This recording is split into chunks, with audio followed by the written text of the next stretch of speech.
പാലക്കാട് ഒറ്റപ്പാലത്ത് വിവിധയിടങ്ങളിൽ ഭൂമിക്കടിയിൽ നിന്നും ഉഗ്രശബ്ദം കേട്ടതായി നാട്ടുകാർ. രാവിലെ 10:15ഓടെയാണ് ഇടിമുഴക്കത്തിന് സമാനമായ ശബ്ദം കേട്ടതെന്ന് നാട്ടുകാർ പറഞ്ഞു. കുഞ്ഞുകുളത്തും അസാധാരണ ശബ്ദം കേട്ടു. അത് ഒരു 10 ഉള്ളിലാണ് സംഭവം ഉണ്ടായത്. അത് ഏത് ഭാഗത്തുനിന്നാണെന്നൊരു വ്യക്തതയില്ലാത്തൊരു സൗണ്ടാണ് വന്നത്. നമുക്കൊരു ദിശ പറയാൻ പറ്റില്ല. ഇപ്പൊ അത് മറ്റേ വടക്കുന്നാണോ പടിഞ്ഞാറുന്നാണോ കിഴക്ക് അങ്ങനെ പറയാൻ പറ്റില്ല. ഒരു കുലുക്കം പോലെ ഒരു സൗണ്ട്, ഒരു എന്തായാലും പറയാ, ഒരു മുഴക്കം, അങ്ങനത്തെ ഒരു സൗണ്ടാണ് കേട്ടത്. വാരോട് വാടാനം കുരിശി സ്കൂളിലും പ്രകമ്പനമുണ്ടായതായി അധ്യാപിക സുരേഖ പറഞ്ഞു. കാലൊക്കെ ആയപ്പോഴായിരുന്നു ഒരു ഇടിമുഴക്കത്തോടുള്ളൊരു ഉഗ്ര ശബ്ദം കേൾക്കുകയും ജനലുകളൊക്കെ ഒന്ന് ഷെയ്ക്കല്ല ഒരു ഇളകുന്ന പോലെ അനുഭവപ്പെടുകയും ചെയ്തു. വിശദാംശങ്ങളുമായി പാലക്കാട് നിന്ന് നിഖിൽ പ്രമേശാണ് ചേരുന്നത്. നിഖിലെ, ഈ വയനാട്ടിലെ വിവിധ മേഖലകളിൽ ഇത്തരത്തിലൊരു ഉഗ്രശബ്ദം കേട്ട സമാനമായ സമയത്ത് തന്നെയാണെന്ന് തോന്നുന്നു പാലക്കാടും സമാനമായ സംഭവം റിപ്പോർട്ട് ചെയ്യുന്നത്. അത് ഭൂമിക്കടിയിൽ നിന്നുള്ള ഒരു മുഴക്കമാണോ എന്ന കാര്യത്തിൽ ഈ പ്രദേശവാസികൾക്ക് വ്യക്തത ഇല്ലതാനും, അങ്ങനെയല്ലേ?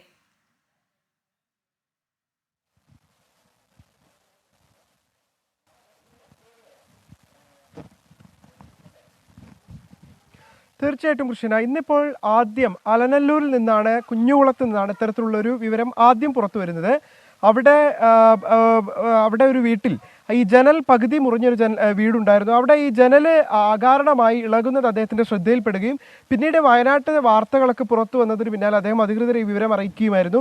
തുടർന്നാണ് ഒറ്റപ്പാലത്ത് ഇത്തരത്തിൽ വിവിധ സ്ഥലങ്ങളിൽ, ഒറ്റപ്പാലം താലൂക്ക് പരിധിയിലെ വിവിധ ഇടങ്ങളിൽ ഇത്തരത്തിലുള്ള പ്രകമ്പനം ഉണ്ടായെന്നുള്ള വാർത്തകൾ പുറത്തു വരുന്നത്. ചളവറ, പുലാക്കുന്ന്, ലക്കിടി, അകലൂർ, പനമണ്ണ, കോതക്കുറിശി, വാണിയംകുളം, പനയൂർ, വരോട്, വീട്ടംപാറ ഭാഗങ്ങളിലാണ് ഈ ഉഗ്ര ശബ്ദം ഭൂമിക്കടിയിൽ നിന്ന് കേട്ടതായി പ്രദേശവാസികൾ പറയുന്ന സാഹചര്യം ഉണ്ടായത്. ഏകദേശം 10:15-നും 10:30-ക്കും ഇടയ്ക്ക്, അതായത് വയനാട്ടിലും മലപ്പുറത്തും കോഴിക്കോടും ഒക്കെ പ്രകമ്പനം ഉണ്ടായത് അതേ സമയത്ത് തന്നെയാണ് പാലക്കാടും ഇത്തരത്തിലുള്ള പ്രകമ്പനം ഉണ്ടായിട്ടുള്ളത്. അതോടൊപ്പം തന്നെ ഈ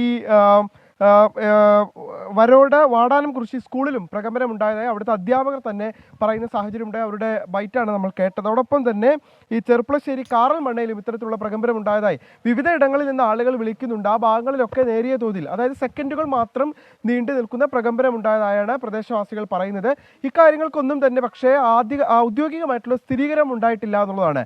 പഞ്ചായത്ത് അധികൃതരെയും മറ്റും ബന്ധപ്പെടുമ്പോൾ അവർ കൃത്യമായിട്ടുള്ളൊരു വിവരം, ഇത് ഭൂചലനമാണെന്നോ അല്ലെങ്കിൽ അത്തരത്തിലുള്ള എന്തെങ്കിലും പ്രതിഭാസമാണ് എന്ന് തെളിയിക്കാവുന്ന തരത്തിൽ ആധികാരികമായിട്ടുള്ള വിവരങ്ങളൊന്നും തന്നെ ലഭ്യമായിട്ടില്ല. പക്ഷേ വിവിധ ഭാഗങ്ങളിൽ നിന്ന് ആളുകൾ വിളിച്ച് ഇങ്ങനെ ഒരു വിവരം പങ്കുവെക്കുന്നുണ്ട്. കൃഷ്ണ, ശരി. പാലക്കാട് നിന്നുള്ള വിവരങ്ങൾ നൽകിയത് നിഖിൽ പ്രമേശാണ്.